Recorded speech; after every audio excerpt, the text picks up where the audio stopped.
ओम नमो भगवते वासुदेवाय। ओम नमो भगवते वासुदेवाय। ओम नमो भगवते वासुदेवाय। तो भगवत गीता के दूसरे अध्याय का एक श्लोक हम पढ़ेंगे। कर्मजं बुद्धियुक्ता हि फलं त्यक्त्वा मनीषिणः जन्म बन्ध विनिर्मुक्ता पदं गच्छन्त्यनामयम्। ॐ ज्ञानातिमिरान्धस्य ज्ञानाञ्जनशलाकया चक्षुरुन्मिलितं येन तस्मै श्रीगुरवे नमः। श्रीचैतन्यमनोभीष्टं स्थापितं येन भूतले स्वयं रूप कदा मह्यं ददाति स्वपदान्तिकम्। हे कृष्ण करुणा सिन्धु दीनबन्धु जगत्पते गोपेश गोपिका कान्त राधा कान्त नमोस्तुते। तप्ता कांचन गौरांगी राधे वृंदावनेश्वरी ऋषभानुसुते देवी प्रणमामि हरिप्रिये। जय श्री कृष्ण चैतन्य प्रभु नित्यानंद श्री अद्वैत गदाधर शिवासदि गौर भक्तवृंद। हरे कृष्णा कृष्णा हरे हरे हरे राम राम राम हरे हरे।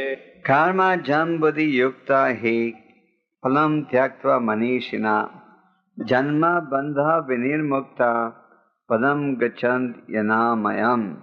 तो गीता से तो आप सबका परिचय है, खास करके जो यहाँ उपस्थित हैं, क्योंकि यहाँ इस सभा में केवल वही सज्जन उपस्थित हैं जिनकी आध्यात्मिकता में रुचि है, और जिनकी आध्यात्मिकता में रुचि नहीं है वो टेलीविजन के साथ जुड़े होंगे इस समय, और जिनकी आध्यात्मिकता में रुचि है वो गीता के महत्व को भी समझते हैं, क्योंकि गीता का उपदेश परम भगवान ने दिया है, किसी साधारण व्यक्ति ने नहीं।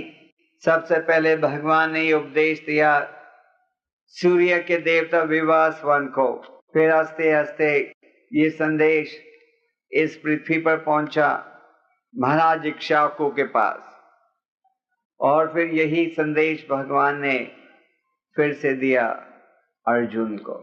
तो ये तो बहुत ही प्राचीन संदेश है, यह सनातन संदेश है। तो इस श्लोक में भगवान हमें ये बता रहे हैं कि बड़े बड़े ऋषि मुनि अथवा भक्तगण अपने आप को इस भौतिक संसार में कर्म के फलों से मुक्त कर चुके हैं। कर्म के फलों से ये ऋषि मुनि और भक्तजन कैसे मुक्त कर चुके हैं? इस भक्ति के मार्ग के द्वारा। भक्ति के मार्ग के द्वारा अनादि काल से भक्तजन और ऋषि मुनि अपने आप को मुक्त करते आए हैं, और जो व्यक्ति इस भगवत भक्ति के मार्ग को स्वीकार करे तो वो जन्म मृत्यु के चक्र से भी छुटकारा प्राप्त कर लेगा और भगवान के धाम में प्रवेश कर पाएगा। हम भौतिक संसार में प्रयास करते हैं सुख प्राप्त करने के लिए। आप विश्व के किसी कोने में भी पहुंच जाओ, आप ये देखोगे कि हर व्यक्ति सुख की खोज में है, और ये सुख की खोज हम करते हैं ये सोचकर कि अधिक धन कमाना चाहिए और इंद्रिय तृप्ति की सुविधा प्राप्त होनी चाहिए। पर भगवान ने तो स्पष्ट रूप से गीता में बताया है कि भौतिक संसार में कोई व्यक्ति ज्यादा देर के लिए सुख को प्राप्त नहीं कर सकता। दुखालयम अशाश्वतम। तो इसलिए भगवान हमें ये गीता का उपदेश दे रहे हैं, जिसके द्वारा हम जन्म मृत्यु के बंधन से छुटकारा प्राप्त कर सके। आज अगर आप आपके दिल्ली शहर में आप लोगों से पूछो कि आपकी क्या रुचि है जन्म मृत्यु के बंधन से छुटकारा प्राप्त करने के लिए, तो अक्सर आपको क्या मिलेगा जवाब? अरे आप तो मूर्ख हो, मृत्यु के बाद क्या होएगा किसने देखा है, किसे पता कल क्या होगा। आज की सोचो भाई, कल की क्या चिंता है। अगर आपको कल की चिंता नहीं है तो आप क्यों पैसा जोड़ते हो बैंक में? क्यों आप ऐसी जगह नौकरी चाहते हो जब आपको पेंशन मिले रिटायरमेंट में? क्यों आप बच्चों को शिक्षा देते हो कि बड़े होकर उनको अच्छी नौकरी मिले? बच्चे तो सब आज खेलना ही चाहते हैं, पर आप जबरदस्ती उन्हें भौतिक शिक्षा दिलवाते हो। तो ध्यान से देखा जाए तो भौतिक जीवन में हम भविष्य के बारे में सोचते हैं, पर हम भविष्य के बारे में सोचते हैं भौतिक दृष्टि से, हमें क्या मिलेगा। पर भगवान हमें इस दृष्टि से नहीं देखते कि असली समस्या का हल कैसे करना है।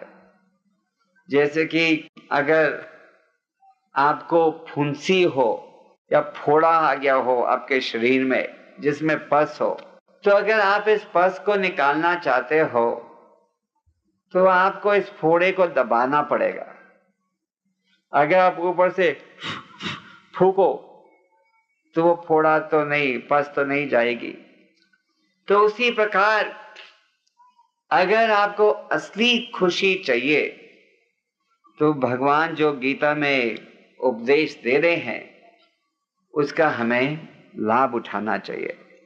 तो भगवान कह रहे हैं ऋषि मुनि अथवा भक्तगण अपने आप को इस भौतिक संसार के कर्मों के फलों से, तो भौतिक संसार में जब आप कार्य करते हो तो उसका फल आपको भुगतना पड़ेगा।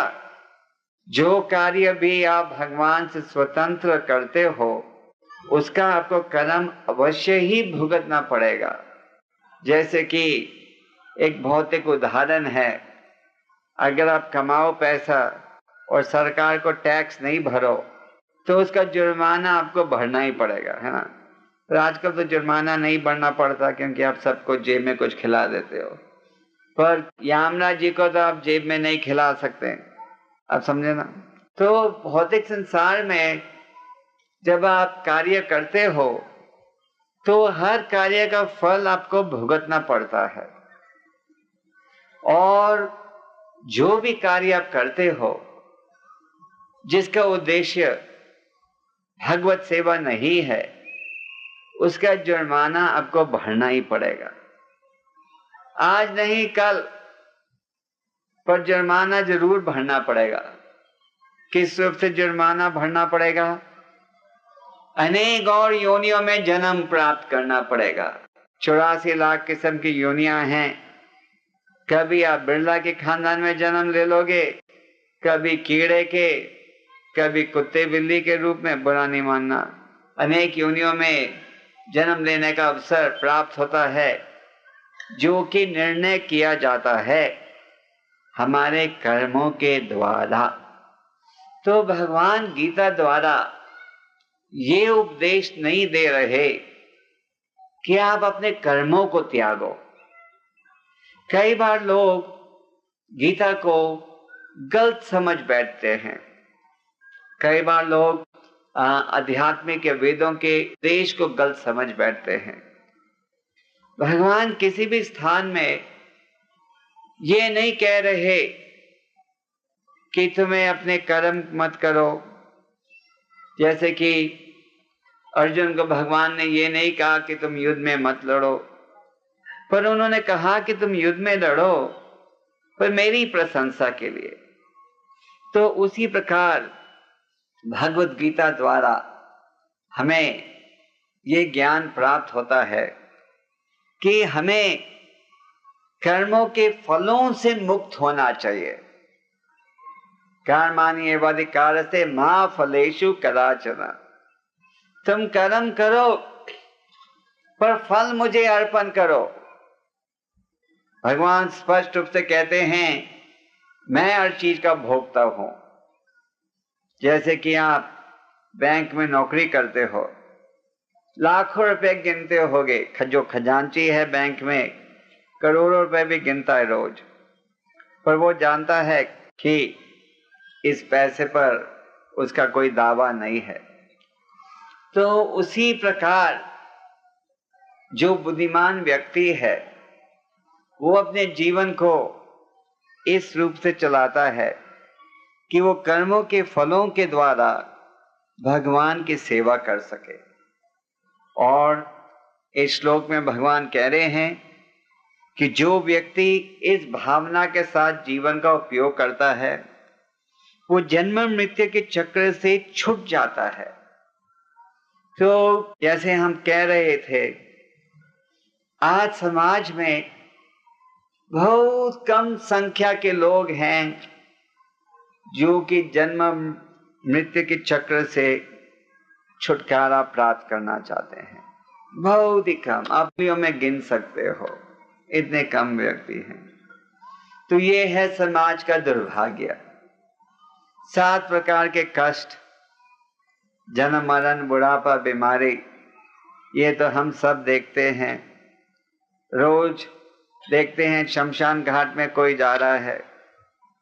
युधिष्ठिर महाराज जी ने तो कहा कि हर पलक में हजारों व्यक्ति मृत्यु की गोद में जा रहे हैं, मृत्यु की तरफ पहुंच रहे हैं, पर हम सोचते हैं कि हमें शायद वहां नहीं पहुंचना पड़े। तो ये है हमारा दुर्भाग्य।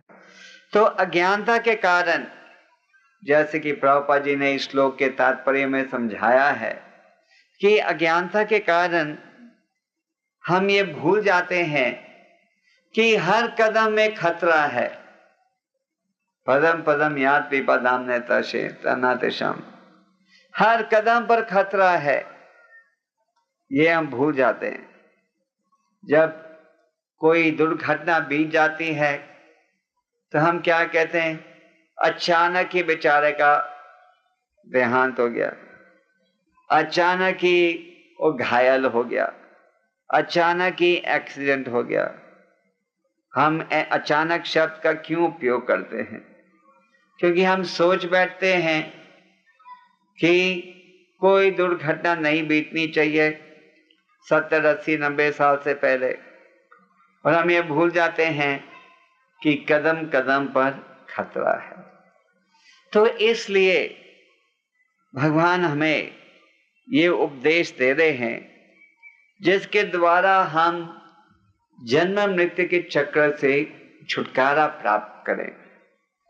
यही उपदेश हमें ना ही केवल भगवत गीता में प्राप्त हो रहा है, पर यही उपदेश हमें श्रीमद् भागवत में भी प्राप्त होता है।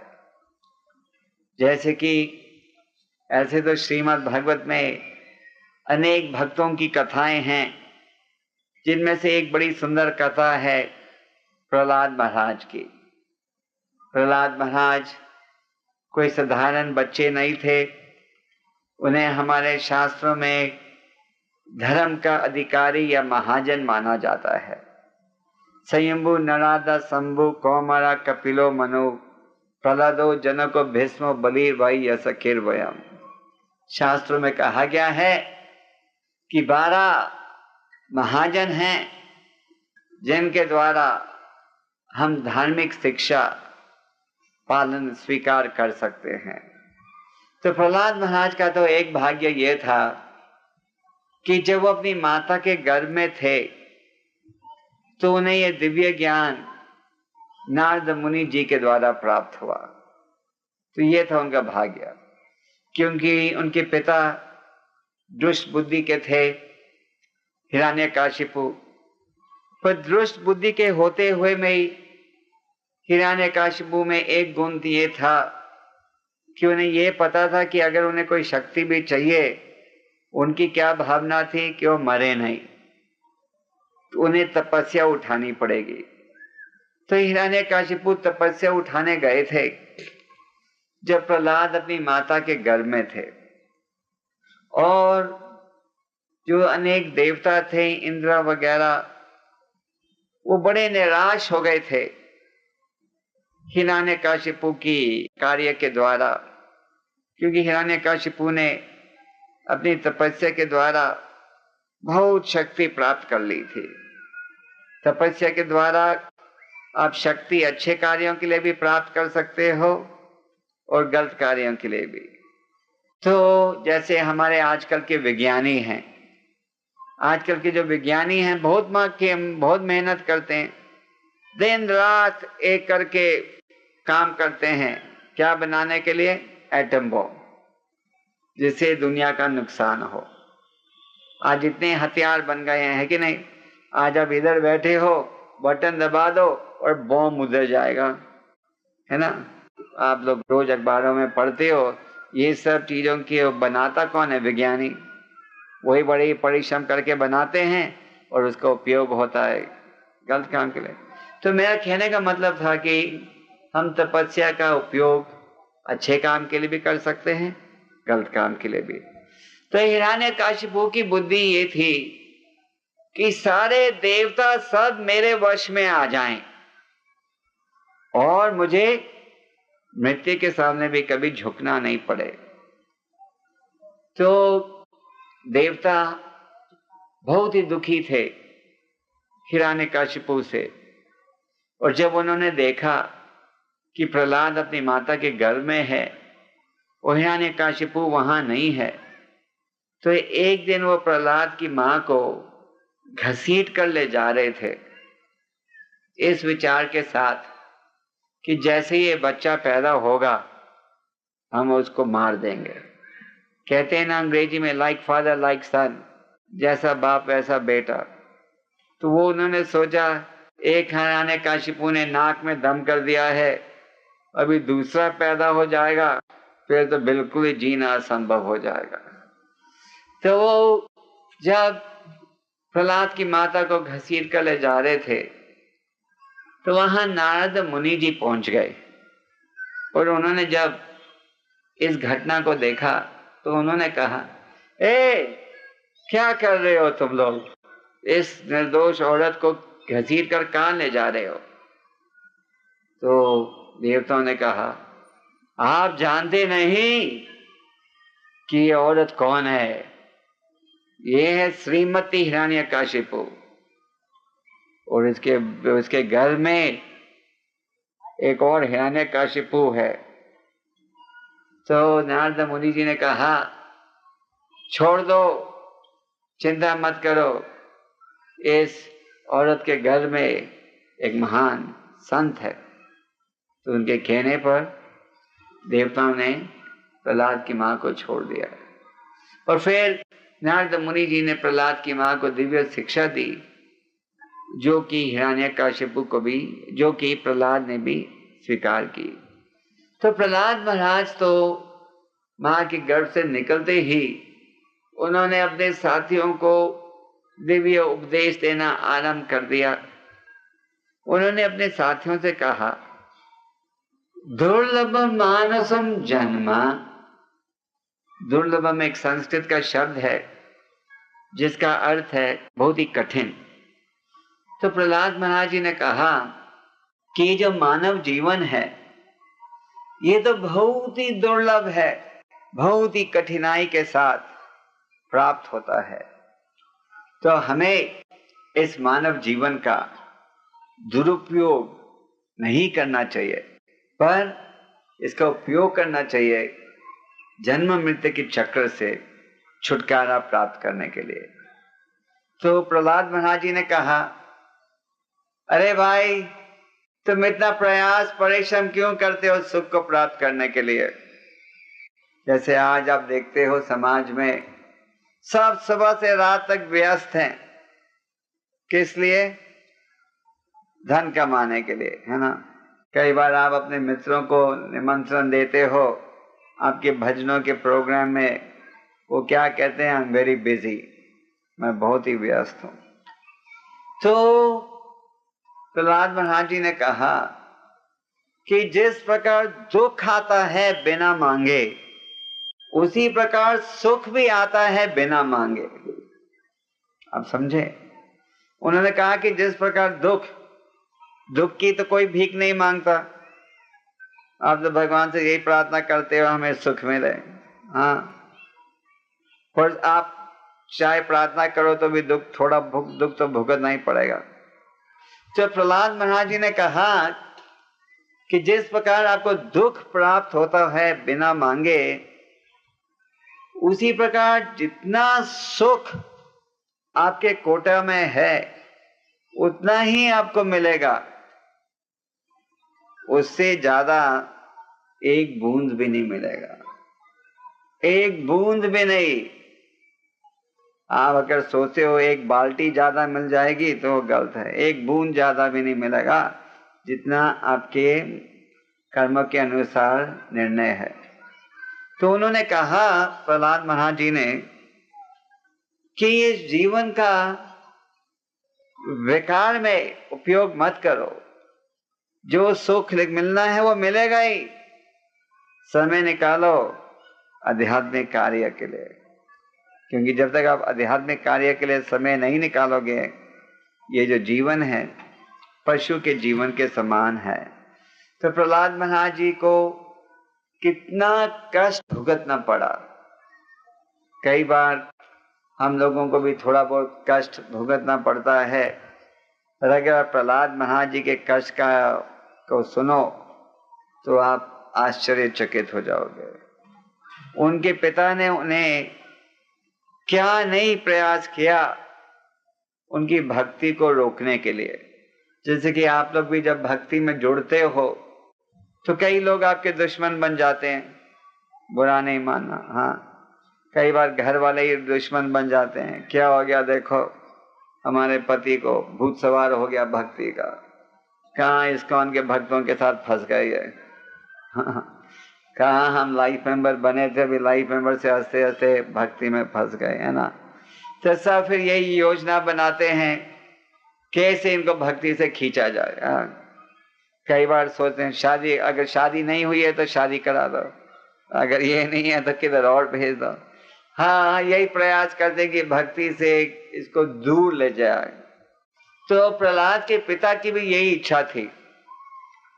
हिरण्यकशिपु ने देखा कि मेरे बेटे में भक्ति के विषय में बहुत रुचि है, तो हिरण्यकशिपु ने पहले तो प्रेम से समझाया, विष्णु को तुम भूल जाओ, ताकि दुष्ट बुद्धि के थे। एक दिन जब उनका बेटा स्कूल से लौटा तो उन्होंने उनको अपनी गोद में बिठाकर पूछा, गोद में बिठाया बेटे को, आखिर 5 साल के थे, 4 साल के थे, सिर में हाथ रखकर कहा, अच्छा बेटा ये बताओ आज तुम्हारे अध्यापकों ने स्कूल में क्या सिखाया। तो क्योंकि प्रहलाद के अध्यापक जो थे शुक्राचार्य के बेटे, उनको हिरण्यकशिपु ने खास ये आदेश दिया था कि जो भक्ति का भूत मेरे बेटे में है ना, इसे तुम निकाल दो। तो हिरण्यकशिपु ने सोचा कि मेरा बेटा कहेगा आप हो परम सर्वश्रेष्ठ। तो उन्होंने बेटे को जब पूछा कि आपने स्कूल में आज क्या सीखा, बेटा सिखाओ, बताओ मुझे। कभी कभी आप भी अपने बच्चों से पूछते होगे, हाँ, कि स्कूल में आज क्या सीखे। तो बेटे ने कहा स्कूल में मैंने आज ये सीखा है। क्या? नवदा भक्ति का ज्ञान दिया। श्रवणम कीर्तनम विष्णु स्मरणम पाद सेवनम अर्चनम वंद्यम दस्यम सख्यम आत्मनिवेदन। ये है नवदा भक्ति का वर्णन जो कि हमें श्रीमद् भागवत में प्राप्त होता है। तो प्रहलाद महाराज ने नवदा भक्ति का ज्ञान जैसे ही दिया अपने बाप को, बाप ने बेटे को अपनी गोद से उठाकर जमीन में पटक दिया। पर ये तो एक ही उदाहरण, उनको पहाड़ की चोटियों से भी नीचे फेंका। जहर भी खिलाई, और जब भी प्रहलाद ने अपनी भक्ति नहीं छोड़ी। तो इसीलिए एक और महान संत रूपा गोस्वामी जी ने कहा है, उत्साह निश्चय धैर्य तत् कर्म प्रवर्तनत संग त्यागे सतो व्रेते। अगर आप भक्ति के मार्ग में सफलता प्राप्त करना चाहते हो तो बिल्कुल दृढ़ होकर आपको इस मार्ग में रहना पड़ेगा। बहुत बार हम देखते हैं, और आप सबने भी देखा होगा, लोग भक्ति में थोड़ी रुचि प्रकट करते हैं, आपके सत्संग में आते हैं, फिर थोड़ी देर बाद आने के बाद बंद हो जाता है ना। कहते हैं ये नुक्स है तुम्हारे में, ये नुक्स है, ये नुक्स है, हम घर में ही ठीक है, क्योंकि उनमें दिल भावना जागृत नहीं हुई। जैसे कि भौतिक जीवन में भी अगर आपको कुछ सफलता चाहिए तो परिश्रम करना पड़ता है, कुछ त्यागना पड़ता है, तो ही आप सफलता प्राप्त कर पाते हो, नहीं तो नहीं कर पाते। तो उसी प्रकार भक्ति के मार्ग में भी ये ज्ञान प्राप्त करके बिल्कुल दृढ़ होकर चलना पड़ेगा, तो ही हम इस ज्ञान का लाभ उठा सकेंगे। तो प्रहलाद महाराज ने अपने साथियों को ये शिक्षा दी, वही शिक्षा आपको भगवत गीता में प्राप्त हो रही है। फिर इसी प्रकार भगवत में ऋषभदेव भगवान ने भी अपने 100 पुत्रों को शिक्षा दी, वही शिक्षा हमें भगवत गीता में भी प्राप्त हो रही है। तो हमें ये नहीं भूलना चाहिए कि शास्त्रों की जो शिक्षा है उसका निचोड़ हमें भगवत गीता में प्राप्त होता है। तो अगर हम भगवत गीता को ध्यान से पढ़ेंगे, सावधानी के साथ पढ़ेंगे, फिर इसका ये अनुभव होगा कि आप अपने स्वरूप को, असली स्वरूप को समझ सकोगे। जैसे कि आपको कभी सपना आ जाए कि आप करोड़पति बन गए, तो सपने में 2 मिनट के लिए आप करोड़पति रहते हो, उसके बाद जब जागते हो तो आप जानते हो तो सपना ही था। असली बात तो यह है कि हम जिधर थे उधर के उधर ही हैं। तो उसी प्रकार हमें हमारे असली स्वरूप को समझना चाहिए। ये दुनियादारी में तो सब कहते हैं खुश रहो बेटा, आशीर्वाद ले लो, ये ले लो, ये ले लो, पर जो असली 7 प्रकार की समस्या हैं उनसे तो इनके द्वारा बच नहीं सकोगे। और जब आप भगवान के साथ संबंध जोड़ने का प्रयास करते हो, जब आपको असली सुख भी महसूस होता है, भौतिक संसार का जो सुख है वो केवल आपको 2 मिनट के लिए, थोड़े समय के लिए सुख दे सकता है। आज आपका शरीर खूबसूरत है तो कल यही शरीर बदसूरत बन जाएगा। आज अगर स्वास्थ्य अच्छा है तो कल यही स्वास्थ्य कल आपको रोग पीड़ा भी पहुंचाएगा। आज आप धनी हो, प्रसिद्ध हो, कल आपकी बदनामी भी हो सकेगी। तो ये हमें भूलना नहीं चाहिए। तो इसीलिए भगवान ऋषभदेव जी भी कहते हैं अपने पुत्रों को उपदेश देते हुए कि जो व्यक्ति शास्त्र के विपरीत कार्य करता है वो व्यक्ति असल में मूर्ख व्यक्ति है। और बुद्धिमान व्यक्ति कौन है? जो कि शास्त्रों की शिक्षा का लाभ उठाता है। इसी विषय के ऊपर चाणक्य पंडित जी ने कहा है, क्योंकि आज हमारे जीवन में सबसे कीमती क्या चीज है? अगर आप साधारण व्यक्ति से पूछो क्या है सबसे कीमती चीज, वो कहेगा मेरा बैंक बैलेंस, मेरी पत्नी, मेरे बच्चे, मेरा मकान। हाँ, पर ये सब असली कीमती चीजें नहीं हैं। सबसे कीमती वस्तु है आपका समय, टाइम। और इस विषय के ऊपर चाणक्य पंडित जी ने कहा है, आयुष कशाना एक पीना लभया स्वर्णा कोटि भी। स्वर्णा का अर्थ है सोना, और कोटिबी का अर्थ है 10 करोड़। तो चाणक्य पंडित जी का कहना है कि अगर आप एक पल का भी दुरुपयोग करोगे तो आप उसको 10 करोड़ सोने के सिक्कों से वापस प्राप्त नहीं कर सकते। 10 करोड़ सोने के सिक्के हैं किसी के पास? 10 करोड़ रुपए हैं लोगों के पास, तो 10 करोड़ सोने के सिक्के नहीं हैं। पर वो कहते हैं कि 10 करोड़ सोने के सिक्कों को भी आप ले लो और कहो ये जो 1 घंटे का हमने व्यस्त उपयोग किया है वो वापस आ जाए। उसी प्रकार अगर आप इस कीमती मानव जीवन का सदुपयोग नहीं करोगे तो सारे विश्व के धन से भी आप इसको फिर से ना तो प्राप्त कर सकोगे, और ये मानव जीवन जो आपको प्राप्त हुआ है फिर कब प्राप्त होएगा किसे मालूम।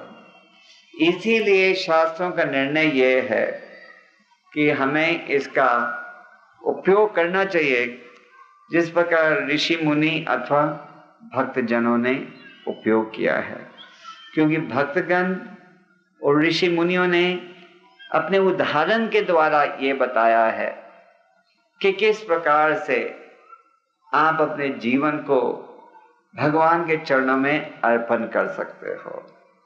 ये नहीं भूलो कि अगर आप भगवान के चरणों में अर्पण नहीं करोगे फिर आपको इसका उपयोग करना पड़ेगा माया के चरणों में। हाँ, माया कैसे आपको खींचेगी? आओ टेलीविजन देखो, सिनेमा देखो, शराब पियो, पार्टीज में जाओ। अगर आप भगवान के शरण नहीं लोगे, भगवान के चरणों में नहीं आओगे तो माया के चरणों में रहना ही पड़ेगा, और तीसरा तो कोई रास्ता है ही नहीं।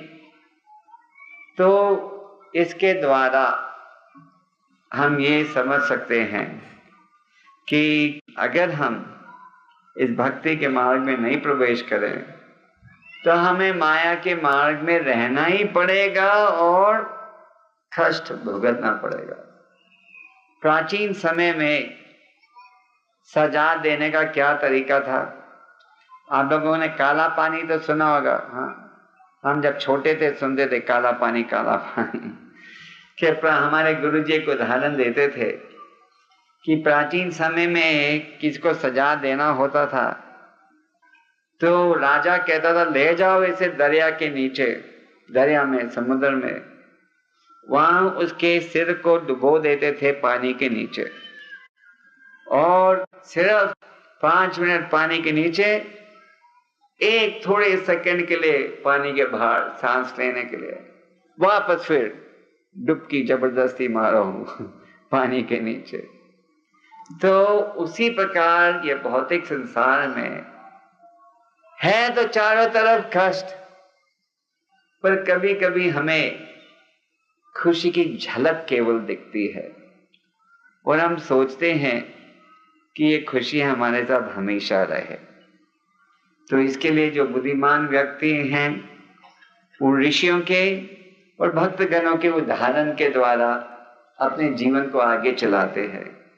प्राचीन समय में तो जो हमारे नेता होते थे वो पूरी प्रजा की चिंता रखते थे। जैसे माँ बाप बच्चों की चिंता रखते हैं वैसे वो चिंता रखते थे कि पूरी प्रजा गलत रास्ते पे तो नहीं जाए। जैसे आज भी आप लोग राम राज्य का स्मरण करते हो। क्यों? क्योंकि रामचंद्र जी के राज्य के समय पूरे समाज में केवल सुखी अनुभव हुआ था लोगों को, और रामचंद्र जी को इतनी चिंता रहती थी कि वो खुद जाते थे भेष बदलकर ये देखने की कोई कष्ट तो नहीं है किसी को, कोई मेरे राज्य में कोई प्रजा दुखी तो नहीं है। ये थी उनकी चिंता।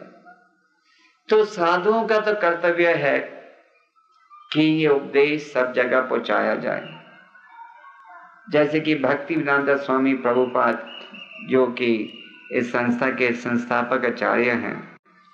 भक्तिदानंद स्वामी प्रभुपाद गुरु परंपरा में आ रहे हैं और उनके गुरु महाराज भक्ति सिद्धांत सरस्वती ठाकुर जी ने उन्हें 1922 में आदेश दिया था कि आप ले जाओ चैतन्य महाप्रभु के संदेश को सारे विश्व में।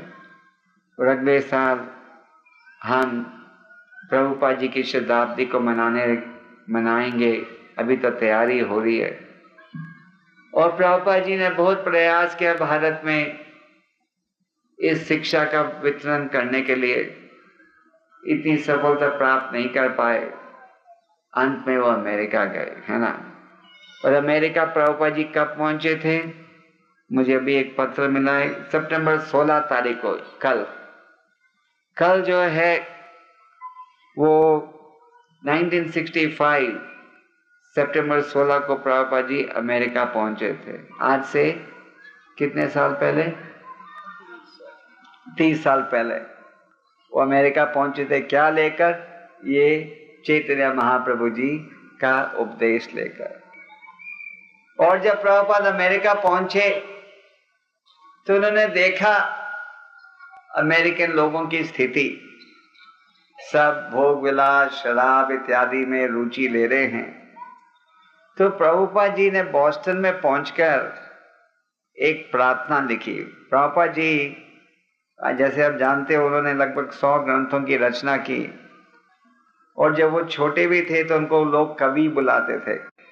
तो उन्होंने एक प्रार्थना लिखी जिसको भगवान श्री कृष्ण के चरणों में अर्पण की, जिसमें उन्होंने कहा कि हे प्रभु, आप मुझे यहाँ अमेरिका ले आए हो, पर कौन सुनेगा आप मेरा संदेश यहाँ? पर अगर आप चाहो तो मुझे निमित्त मात्र बना सकते हो आपके संदेश को यहाँ पहुँचाने के लिए। और क्योंकि उन्होंने भगवान के संदेश को यथारूप प्रस्तुत किया, भगवान ने उन्हें निमित्त मात्र बनाकर आज सारे विश्व में ये संदेश को पहुंचा दिया है। तो हमें ये नहीं सोचना चाहिए कि भगवद गीता का उपदेश आज इस आधुनिक युग में इसका कुछ प्रभाव नहीं रहेगा। आज सारे विश्व में हम देख रहे हैं कि लोग इसका उपयोग कर रहे हैं दुनिया के कोने कोने में। तो आप सब भक्तों से यही निवेदन है कि आप लोग भी इसका पूरा लाभ उठाओ, इस शिक्षा पर आधारित चलो। और कलियुग की प्रजा का एक और खास भाग्य क्या है कि चैतन्य महाप्रभु जी, जिन्हें सब अवतारों में सबसे दया दयालु अवतार माना जाता है, नमो महावदनाय कृष्ण प्रेम प्रदायते, उन्होंने आध्यात्मिक मार्ग को बहुत ही सरल बना दिया है। क्या करने की आवश्यकता है? हाँ, केवल हरे नाम का उच्चारण, बस। कोई बड़े बड़े संस्कृत के विद्वान बनने की आवश्यकता नहीं है, कोई धन की आवश्यकता नहीं है, कोई भौतिक शिक्षा की आवश्यकता नहीं है, कोई सिफारिश की आवश्यकता नहीं है। नहीं तो सिफारिश बगैर तो कुछ होता ही नहीं है ना। पर इसके लिए कोई सिफारिश भी नहीं चाहिए आपको। कोई व्यक्ति भी जो हरि नाम का उच्चारण करे उसे वो ही लाभ इस कलियुग में प्राप्त होगा जो कि उसे सतयुग में प्राप्त होता था भगवान का चिंतन करके, जो कि उसे त्रेता युग में प्राप्त होता था बड़े बड़े यज्ञ करके, जो कि द्वापर युग में प्राप्त होता था महंगी महंगी भेंट को अर्पण करके। वही लाभ आपको कलियुग में प्राप्त हो सकता है ये हरे नाम के उच्चारण के द्वारा। इसीलिए हमारे वैदिक शास्त्रों में इस हरे नाम को महामंत्र के रूप में बताया गया है। महामंत्र, मंत्र तो है जिसके द्वारा मन में शांति आए, पर ये तो सब मंत्रों का राजा है। और केवल बहुनाम जन्मनमन्ते ज्ञानम मम प्रपद्यते वासुदेव सर्वमिति स्वयं महात्मा सुदुर्लभः। जो बहुत भाग्यवान व्यक्ति है, बहुत जन्म मृत्यु के पश्चात वो ही भगवान के शरणागत होता है। तो भगवान के प्रतिनिधियों का एक ही कर्तव्य है, आप सबके भाग्य को बढ़ाना। आप कह के आप हमें भाग्य बढ़ाना चाहते तो हमें लॉटरी की टिकट दो जो हम जीत जाएं। हाँ, असली भाग्य, असली धन तो ये है, ये हरि नाम और गीता का उपदेश। पर आप भक्तों से ये निवेदन है कि आप लोग बड़ी दृढ़ होकर इस शिक्षा को अपनाओ और दूसरों तक भी पहुंचाओ। भगवान कहते हैं सबसे प्रिय वो भक्त है जो मेरे इस दिव्य ज्ञान का उपयोग करता है और वितरण करता है। तो परम भगवान के शरणागत होना यह है जीवन का असली उपदेश। इसलिए चैतन्य महाप्रभु जी ने कहा है, एक हरि नाम का उच्चारण करो। सारे ग्रंथों में वही है, ग्रंथ साहिब पढ़ो, पूरे ग्रंथ साहिब में यही है, हरि का नाम, हरि का नाम, हरि का नाम। बाइबल पढ़ो, thou shall always chant the name of the Lord, तुम सदा भगवान का नाम लो। कुरान पढ़ो, उसमें भी इसी विषय पर बल दिया गया है।